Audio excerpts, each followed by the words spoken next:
Now from rays of the one light,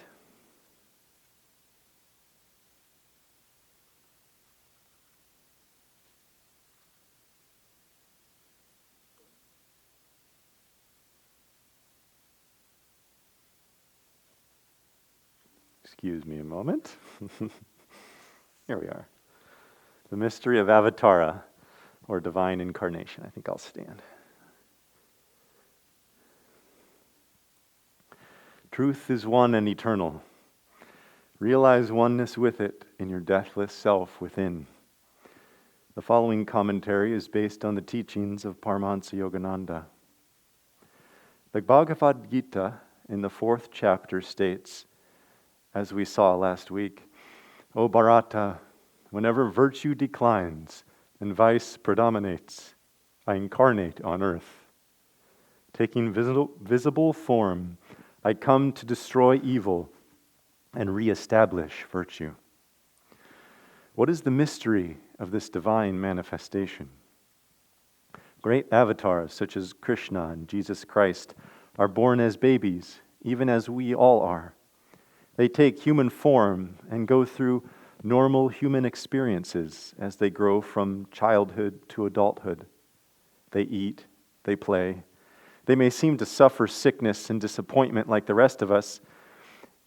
In what way are they different from other human beings? The important thing to understand is that even as they are like us, so are we also like them. Their realization can be ours too. They come on earth to show us our own divine potential. The difference lies not in the manner of their manifestation on earth, but in the consciousness with which they are born. All things are condensations, so to speak, of the cosmic vibration, Om, described by St. John's Gospel as the Word. Most human beings, however, are unconscious of their divine origin. The avatars, on the other hand, come consciously as manifestations of that divine reality. As the Gospel says in the 1st chapter, and the Word was made flesh and dwelt among us, and we beheld its glory, the glory as of the only begotten of the Father, full of grace and truth. Thus, through Holy Scripture, God has spoken to mankind. Om, Om, Om.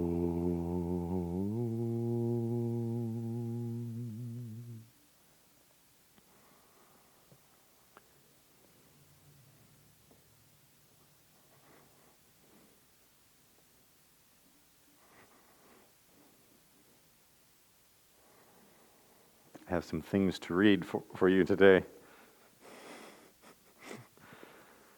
The first of which is from Whispers from Eternity.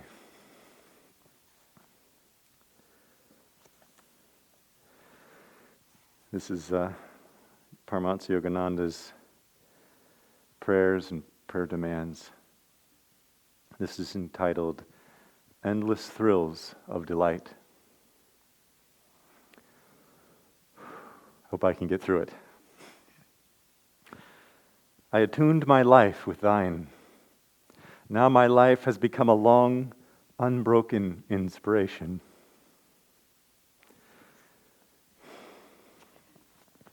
Thy fountain of bliss refreshes and delights me night and day.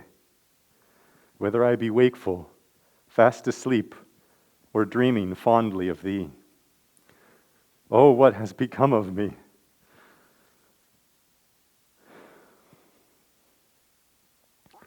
Delight on overwhelming delight.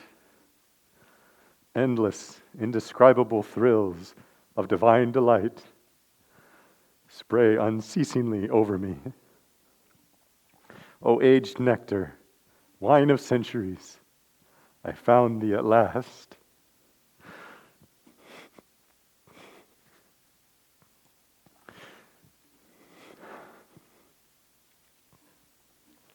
And will taste of thy sweetness forever, forever, forever.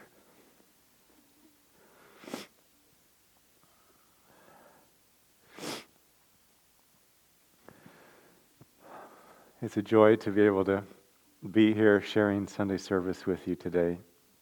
For those of you who don't know, my name is Aaron Atwell, and I'm a minister here at Ananda, Sacramento.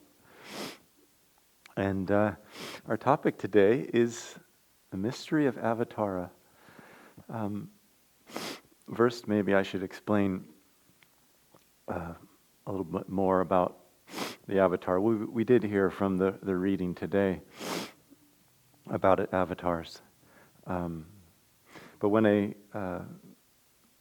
highly evolved soul first reaches enlightenment, they're called a Jivan Mukta, freed while living.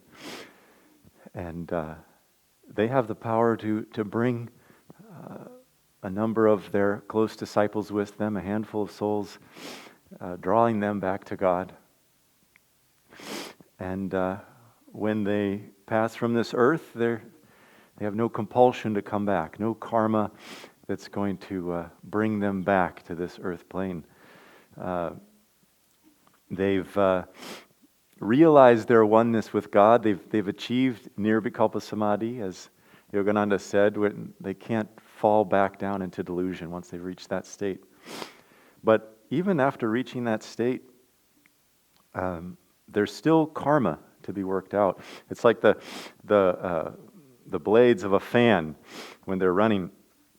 Even after you pull the plug on the fan, the blade will still run for a while, and that's kind of representative of that karma that's still spinning. Even after we've pulled out the plug, in this case, it's the ego that's been dissolved in that enlightened state. Even though the ego's been dissolved, there's still that karma that's still rotating and needs to be worked out. But there's no compulsion to come back to this earth plane. They can work out that karma in the astral world and the causal world.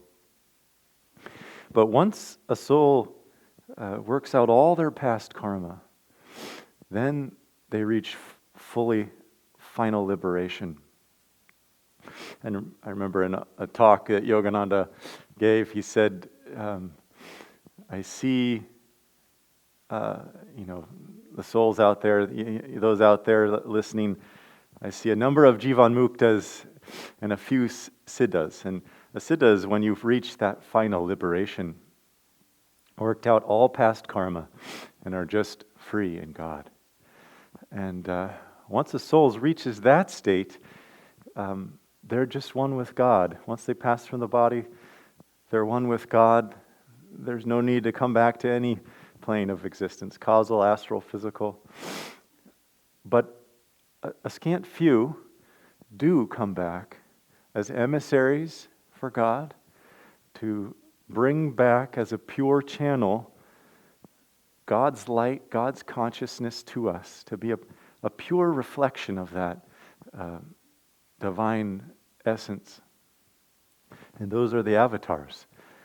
Under no compulsion of their own, they choose to reincarnate with the one desireless desire to draw as many souls as they can back to God. And an avatar can bring millions to God.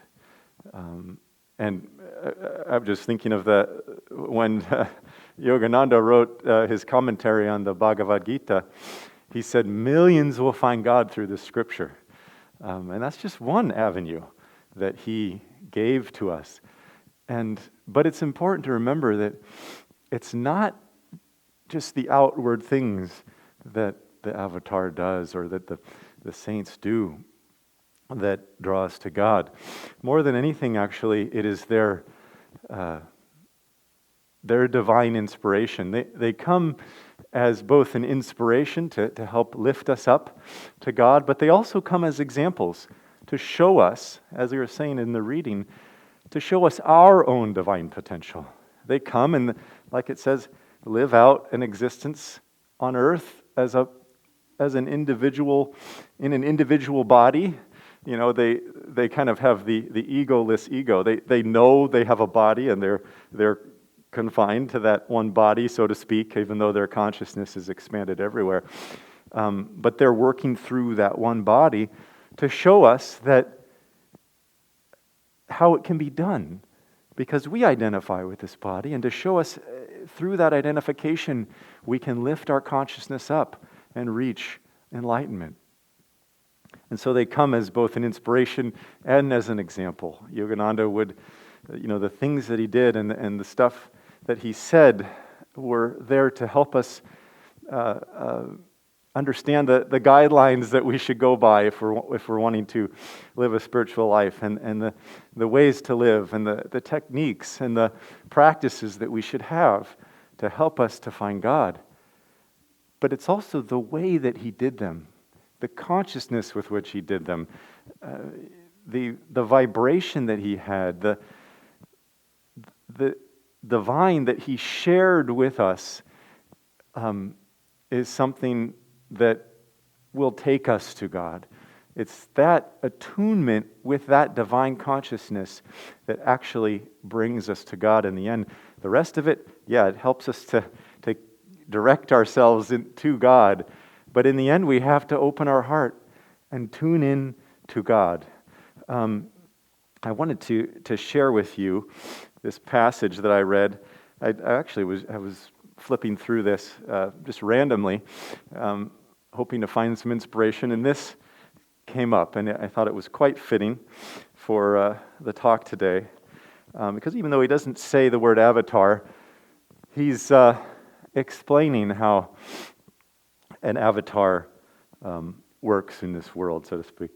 So, only the Spirit-baptized, an ecstasy-baptized person can spiritually baptize another soul and bring him to the doors of God and ecstatic heaven.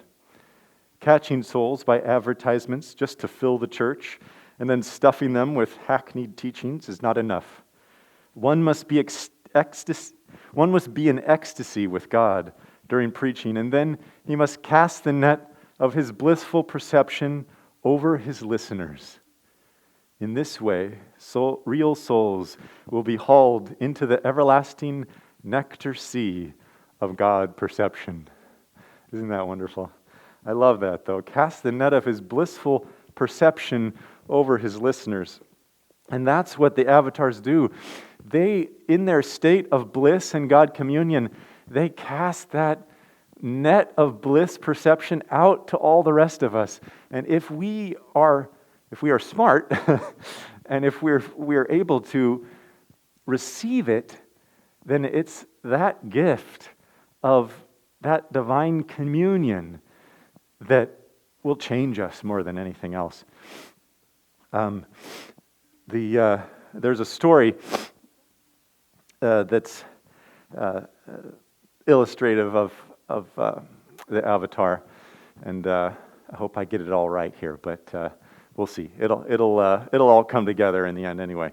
But it's a story about a village, a town, in a dusty, somewhat forsaken area.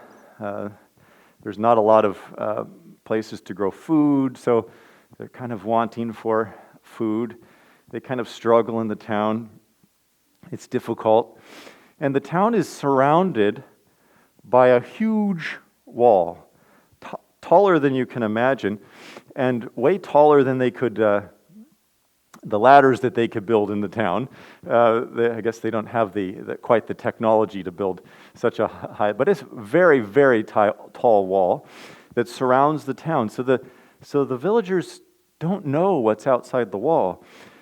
And quite frankly, most of them are happy that there's a wall because, it must have been built to protect them from what was outside of it. And but there's always this thought in their minds about what is outside the wall. Maybe it's not something bad. Maybe there's something wonderful outside the wall. Maybe there's, we're struggling here. Maybe there's an opportunity outside the wall that will help us. And so that curiosity, that adventuresomeness led some of the villagers to come together and try to see how can we get outside the wall. And they figured they could help each other up and get on ladder and then help each other and to get up the wall. But they needed a volunteer. And it was, who's gonna take that risk? We don't know what's on the other side of the wall. And so they finally, a brave soul came forward and said, I'll go. I'll go on the other side of the wall. And they said, okay, go over the wall and then, tell us what you see. Come back and let us know what's there. And so they work themselves up and they hoist him up, and he climbs the rest of the way up the wall, and he lifts himself up onto the wall and looks over and goes, there's this look of amazement on his face. He jumps over the wall. He's gone. And they wait, and he never comes back. So they don't know quite what to think. But finally, again, they try to see if they can find another volunteer. And they finally do, and they lift him onto the wall again, and he finally makes his way up, and again, this look of awe and amazement, jumps over the wall and never comes back. And so they're not sure if they're sending people to their ruin or what's happening. But again, a third time they do this, and they get somebody up onto the wall, and there's a look of amazement and wonder, and he said, I'll be right back. And he jumps over the wall, and they wait, and they figure, well, again, they're gone. But then a little while later, they see a head pop up over the wall. And he comes back over and gets himself down from the wall. And he tells them of this wonderful place on the other side of the wall, full of wonder, full of inspiration and opportunity. And he tells them that they should all want to come over the wall, that they can, and he can help them. Since he climbed up most of the way, he can help them learn how to climb up the wall and get over onto the other side of the wall. And that last one that came back, that's the Avatar. The Avatar that, even though they found the goal, they come back to us to help us to find what we're really seeking. And they come to tell us that all of the things that all of the wants and desires, all of that seeking, all of the yearning that you've had for this and that, constantly seeking, trying to find something that will be deeply satisfying, that will really satisfy your soul, that was all been because of your desire for God, really, in the end. And that the only thing that will satisfy us, the only thing that we're really looking for is God. And they come to try to convince us and help us understand that truth. Yogananda said, when you're little desirous of God, God sends you books and teachings. And when you're very desirous of God, God sends you a guru. Well, I'm not sure what you have to be to get 5 avatars, but here we are. So there's that. Krishna said, "Out of 1,000, one seeks me, and out of 1,000 that seek me, one truly knows me." But then, when Yogananda was quoting that, he said, "But our numbers are far, far greater. We're far, far ahead." And well, first of all, you have to understand that the people who are listening to him and following him, they're already the one out of the 1,000, right? We're already that one out of the 1,000 at the very least. But not only that, we're following an avatar. And the power and the magnetism from the mission that he brought, Yogananda, like Swami said, is the avatar of this age, the avatar of Dwapara Yuga. He came in the beginning of Dwapara Yuga, the age of energy. He came with that energy. He gave us the energization exercises, but he came, I mean, not to just go by that, but because that was one of his wonderful, unique inspirations that he's given to the world in this age of energy. It's such an essential part to being able to lift our energy up to the divine. But he came, Babaji and Christ came together, and then they passed on Kriya to Lahiri Mahashaya and Swami Shri Yukteswar. This whole divine plan to bring Yogananda to the world, to bring yoga to the West, he said, and unite East and West. This is a plan for the whole world. And even though a lot of people may not realize it right now, Yogananda is going to have a larger and larger influence over the world as the centuries and millennia go on. Because what he has brought to us, what he has told us, the teachings in and of themselves are one for people in the age of energy to be able to hear and understand.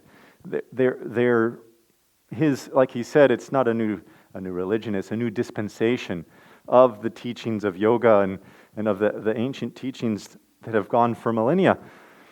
But even more than the teachings and the way that he said them, his vibration that he brought, the consciousness that he brought will live on for as long as people draw on it.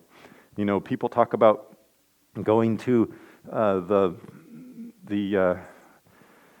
holy sites in Jerusalem, in the Holy Land. I mean, that's what people even call it, the Holy Land, because it has that holy vibration. Even, 2 millennia after Christ has passed from this earth, that vibration still lives there. Because he was an avatar, that vibration, there's nothing to diminish that vibration. When we have, somebody in a body with an ego, when they pass from the body, and they're identifying their consciousness with their body, because of the ego. When the body goes away, that consciousness recedes, right, and goes into the astral world. Sometimes people hang around; their astral body is still thinking it needs to be around for some reason, and they might need to say goodbye to loved ones. But overall, over a period of time, it recedes and leaves this earth plane because there's that ego. But the avatars, they don't have an ego. There's nothing to diminish that consciousness. They came with God consciousness. They brought his light into the world with that consciousness. And when the body left, that consciousness remains. And it still remains today. You can go to Los Angeles and the different sites that Yogananda was at. I mean, he traveled all over the United States. But he lived a lot, mostly in Los Angeles. And going to his crypt and to the different sites in Encinitas. And you can still feel his vibration, very palpable there. It's just a matter of being able to focus inwardly and receive. And that's the key. As Jesus Christ said, as many as received him, to them gave he power to become the sons of God. So that is what our role is as his devotees, is to receive that power, because it's there. It's constantly there. People might come up and they might say, well, it's a shame I didn't get to be around Yogananda when he was in the body. But, some people were even tripped up by that. There's been stories of, people that took on too much of a personal role with Yogananda, and they thought of him as their personal friend, and he favored them, and all of these things that one can get caught with in the ego. And a lot of times when people did that, and they related to him in this personal way, and he would become aloof, and he would kind of withdraw a little bit. He still gave his impersonal love, but he would withdraw that and become a little bit aloof to help them understand that he was much more than just that body. He was much more than just that personality and that individual manifestation in that one body. That was just a vehicle for him to communicate and to disseminate that consciousness, really, that God consciousness to us. So we can still tune in and we can still receive the consciousness of our avatar, and we can still be a part of that the world-changing mission that he brought to this world. It's no coincidence that the affirmation for today is under the topic of sharing, because that's one of the main themes of an avatar's life. They come only to share God with us. They have no other reason to come to this earth. They come to share God. And the more we tune into that concept of sharing our what we have to give, whatever we have to give. Everybody has something to give. But sharing what we have, being a channel for giving to others, is one of the most, like it said, one of the surest paths to God.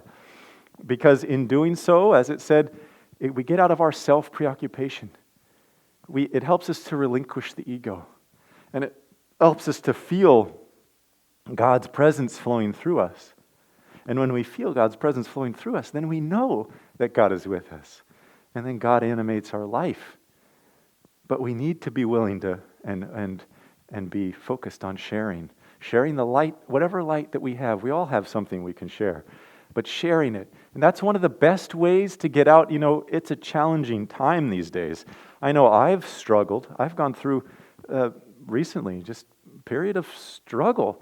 It's been dark days, I have to say, and it's more than I'm kind of used to seeing in myself. There's been this inward turmoil and struggle, and I know a lot of you all are also experiencing that too. And I have to remind myself of these things that are helpful. But one of the biggest things that we can do when we're struggling and when we're inwardly, not spiritually focused, but more egoically focused and kind of contracted in ourselves and how much things are difficult, one of the biggest things we can do is to share, is to give to others, and to show our gratitude by sharing in the same way that we appreciate others, by sharing in that same way with others. Because that will diminish our own struggle and keep us from being all focused on our own little problems, and it'll give us that perspective. But not only that, we'll feel God's energy flow through us. If we open ourselves as a channel, we'll feel God and the Masters flow through us. They're always there waiting for us to receive and to open to their flow. I wanted to read to you a couple of very inspiring passages that came to me about this topic, and I just couldn't help but too inspiring to hold back. So, and it really struck me as the way Yogananda wrote this, as it helps us understand the perspective that he has as the Avatar and as our Guru, and what he came to bring us, and how he is drawing us back to God. It's called "When I Am Only a Dream." So remember, though, as much as you have opened your heart to Yogananda, feel that he is writing these words to you as well. He wrote these words knowing who they were going to touch, and the people who read those words are the people he was speaking to. So he's speaking to you in these words. I come to tell you all of him and the way to encase him in your bosom, and of the discipline that brings his grace. Those of you who have asked me to guide you to my beloved's presence, I warn you through my silently talking mind, or speak to you through a gentle, significant glance, or whisper to you through my love, or loudly dissuade you when you stray away from him.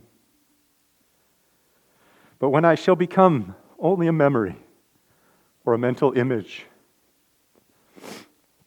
or silently speaking voice, when no earthly call will ever reveal my whereabouts in unplumbed space, when no shallow entreaty or stern centaurian command will bring from me an answer.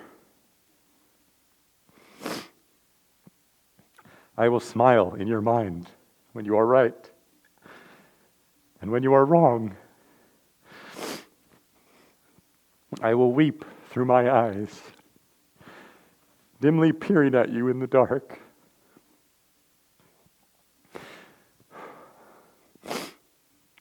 And weep through your eyes, perchance. And I will whisper to you through your conscience. And I will reason with you through your reason. And I will love all through your love. When you are able no longer to talk with me, read my whispers from eternity. Eternally through it I will talk to you. Unknown, I will walk by your side.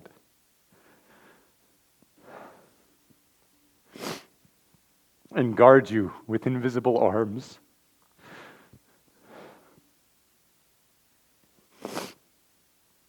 And as soon as you know my beloved and hear his voice in silence, you will know me again more tangibly than you knew me on this earth plane.